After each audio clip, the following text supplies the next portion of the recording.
ஒரு வார்த்தை சொல்லும் கர்த்தாவே, என் வாழ்க்கையெல்லாம் செழிப்பாகுமே. ஒரு வார்த்தை சொல்லும் கர்த்தாவே, என் வாழ்க்கையெல்லாம் செழிப்பாகுமே. ஆண்டவராகிய இயேசு கிறிஸ்துவின் இனிதான நாமத்திலே ஒரு வார்த்தை சொல்லும் கர்த்தாவே என்ற தியான நிகழ்ச்சிக்கு உங்களை அன்புடன் வரவேற்கிறோம். கர்த்தர் கிருபையாய் தந்த இந்த நல்ல நாளிலும் மீண்டும் உங்களை கர்த்தருடைய வார்த்தை மூலம் சந்திப்பதிலே மிக்க மகிழ்ச்சி அடைகிறோம். நீங்கள் எல்லாரும் சுகமாக இருக்கிறீர்களா? கர்த்தருடைய கிருபையினாலே நீங்கள் எல்லாரும் சுகமாக இருப்பீர்கள் என்று சொல்லி நாங்கள் நம்புகிறோம். கர்த்தருடைய கிருபையும் சமாதானமும் உங்கள் குடும்பங்களிலே பெருகுவதாக. கடந்த நாளிலே கேள்வி நேரத்தில் கலந்து கொண்டு பதில்களை அனுப்பி கொடுத்த அனைத்து கர்த்தருடைய பிள்ளைகளையும் இயேசு கிறிஸ்துவின் நாமத்திலே வாழ்த்துகிறோம். கர்த்தர் உங்களை ஆசீர்வதிப்பாராக. எரேமியா 12ஆம் அதிகாரம் 3ஆம் வசனத்தின் முந்திய பாகம். கர்த்தாவே, நீர் என்னை அறிந்திருக்கிறீர், என்னை காண்கிறீர். கிறிஸ்துவுக்குள் மிகவும் அன்பான தேவனுடைய பிள்ளைகளே, கர்த்தர் இந்த நாளிலும் நமக்கு தரும் ஆசீர்வாதமான வார்த்தை என்னவென்றால், கர்த்தாவே, நீர் என்னை அறிந்திருக்கிறீர், என்னை காண்கிறீர். எவ்வளவு அருமையான வார்த்தை பாருங்கள். ஒருவேளை நீங்கள் நினைக்கலாம், என்னை யாருக்கு தெரியும்?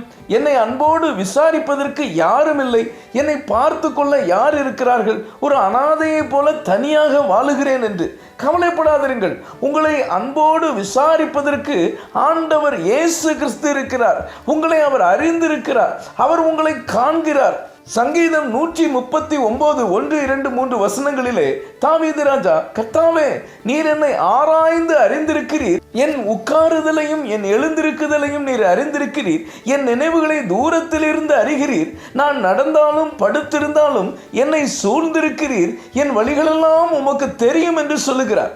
ஆம் கர்த்தருடைய பிள்ளைகளே, கர்த்தர் நம்மை ஆராய்ந்து அறிந்திருக்கிறார். உங்களுடைய கண்ணீர்கள், கவலைகள், வேதனைகள் எல்லாவற்றையும் அறிந்திருக்கிறார். உங்களுடைய நினைவுகள் எல்லாம் கர்த்தருக்கு தெரியும். நீங்கள் நடந்தாலும் படுத்திருந்தாலும் ஆண்டவர் உங்களை பார்த்து கொண்டே இருக்கிறார். என் கஷ்டம் யாருக்கு தெரியும் என்று நினைக்காதீர்கள். நீங்கள் பட்ட பிரயாசங்கள், எடுத்த முயற்சிகள் எல்லாம் வீணாகிவிட்டது என்று நினைக்காதீர்கள். எதுவுமே நடக்கவில்லையே என்று சோர்ந்து போகாதீர்கள். அவர் உங்கள் காரியத்தை நிச்சயம் வாய்க்க பண்ணுவார். 2 நாளாகமம் 16ஆம் அதிகாரம் 9ஆம் வசனம் இப்படியாக சொல்கிறது, தம்மை பற்றி உத்தம இருதயத்தோடு இருக்கிறவர்களுக்கு தம்முடைய வல்லமையை விளங்க பண்ணும்படி கர்த்தருடைய கண்கள் பூமி எங்கும் உலாவிக் கொண்டிருக்கிறது. என கண்பான தேவனுடைய பிள்ளைகளே, உங்களுக்கு நன்மை செய்யும்படி கர்த்தருடைய கண்கள் உங்கள் மேல் நோக்கமாயிருக்கிறது. அவருடைய கண்கள் பூமி எங்கும் உலாவிக் கொண்டிருக்கிறது. எவ்வளவு அன்புள்ள தகப்பன் பாருங்கள். இனிமேலும் ஆண்டவருக்கு கண் இல்லையா, காதில்லையா என்று திட்டாதீர்கள். அவர் உங்களுக்கு உதவி செய்யாமல் வேறு யாருக்கு உதவி செய்ய போகிறார்? அவர் உங்கள் வாழ்க்கையில் தம்முடைய மகிமையை நிச்சயம் விளங்க பண்ணுவார். உங்களுடைய பிரச்சனைகள் எல்லாவற்றிற்கும் தீர்வு கிடைக்கும். நீங்கள் சமாதானத்தோடு சந்தோஷமும் மகிழ்ச்சியுமாய் இருப்பீர்கள். ஆதியாகமம் 16ஆம் அதிகாரம் 13ஆம் வசனத்தை நாம் வாசிப்போம்.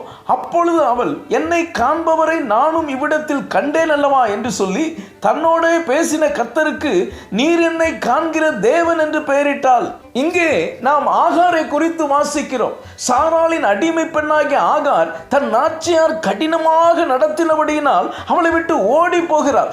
கர்ப்பவதியாக இருந்த அவளின் கண்ணீரை, வேதனையை கர்த்தர் கண்டார். உன்னை ஆசீர்வதித்து பெருகவே பெருக பண்ணுவேன், உன் அங்கலாய்ப்பை கேட்டிருக்கிறேன், உனக்கு பிறக்கும் குழந்தைக்கு இஸ்மவேல் என்று பெயரிடுவாயாக என்று சொல்லுகிறார். அது மாத்திரமல்ல, நீ திரும்பி போய் உன் நாச்சியாரின் கையின் கீழ் அடங்கியிரு என்கிறார். ஆகாரின் கண்ணீர், வேதனை துடைக்கப்படுகிறது. என்னை காண்பவரை நான் கண்டேன் என்று சொல்லி நீர் என்னை காண்கிற தேவன் என்று கர்த்தருக்கு அவள் பெயரிடுகிறாள். என கண்பான தேவனுடைய பிள்ளைகளே, கர்த்தர் உங்களை காண்கிற தேவன். ஆகாரின் கண்ணீரை, வேதனையை அறிந்திருந்த தேவன் உங்கள் கண்ணீரையும் வேதனையும் அறிந்திருக்கிறார். அவர் உங்களை ஆசீர்வதித்து பெருக பண்ணுவார். இப்பொழுது நீங்கள் அனுபவிக்கிற துன்பங்கள், துயரங்கள் நிச்சயம் மாறும். கர்த்தருடைய பலத்த கரத்தின் கீழ் மட்டும் நீங்கள் அடங்கி இருங்கள். அவர் உங்களை இங்கும் அங்கும் அலைய விட்டு வேடிக்கை பார்க்க மாட்டார். உங்களுக்கு நிச்சயம் நன்மை செய்வார். அவர் உங்களை அறிந்திருக்கிறார், உங்களை காண்கிறார். ஜெபிப்போம். அன்பின் பரலோக பிதாவே, இந்த நல்ல நேரத்துக்காய் நன்றியோடு உம்மை துதிக்கிறோம், உம்மை ஸ்தோத்திரிக்கிறோம். கர்த்தாவே, நீர் என்னை அறிந்திருக்கிறீர், என்னை காண்கிறீர் என்ற வார்த்தையின் மூலமாய் நீர் எங்களோடு பேசினதற்காக நன்றி தகப்பனே. இந்த வார்த்தைகளை கேட்டுக்கொண்டிருக்கிற உம்முடைய பிள்ளைகள் ஒவ்வொருவரையும் நீர் தனித்தனியாக நீர் அறிந்திருக்கிறீர், அவர்களை காண்கிறீர், அவருடைய கண்ணீர்கள் வேதனைகள் யாவையும் நீர் துடைக்கிறீர். அதற்காக உமக்கு ஸ்தோத்திரம். உம்முடைய பிள்ளைகளை நீர் ஆசீர்வதித்து பெருக பண்ணுகிறதற்காக ஸ்தோத்திரம். இயேசுவின் மூலம் ஜெபிக்கிறோம் நல்ல பிதாவே, ஆமென், ஆமென். இன்றைய கேள்வி, ஆகாரின் மகன் பெயர் என்ன? ஏ இஸ்மவேல், பி இஸ்ரவேல், சி யாக்கோபு, டி ஏசா. இந்த கர்த்தருடைய வார்த்தை உங்களுக்கு ஆசீர்வாதமாக இருந்திருக்குமேயானால் தயவு செய்து லைக் பண்ணுங்கள். உங்களுடைய நண்பர்களுக்கும் உறவினர்களுக்கும் வாட்ஸ்அப்பில் இருக்கிற அனைத்து குழுக்களுக்கும் அனுப்பி கொடுங்கள். இந்த கர்த்தருடைய வார்த்தை தினந்தோறும் தடையில்லாமல் வெளிவர தயவு செய்து ஜெபித்துக் கொள்ளுங்கள். தொடர்ந்து நம்முடைய RCM மிஷனரிமார்களுக்காக ஜெபியுங்கள். கர்த்தர் உங்களையும் உங்கள் குடும்பத்தின் பிள்ளைகளையும் அபரிவிதமாய் ஆசீர்வதிப்பாராக.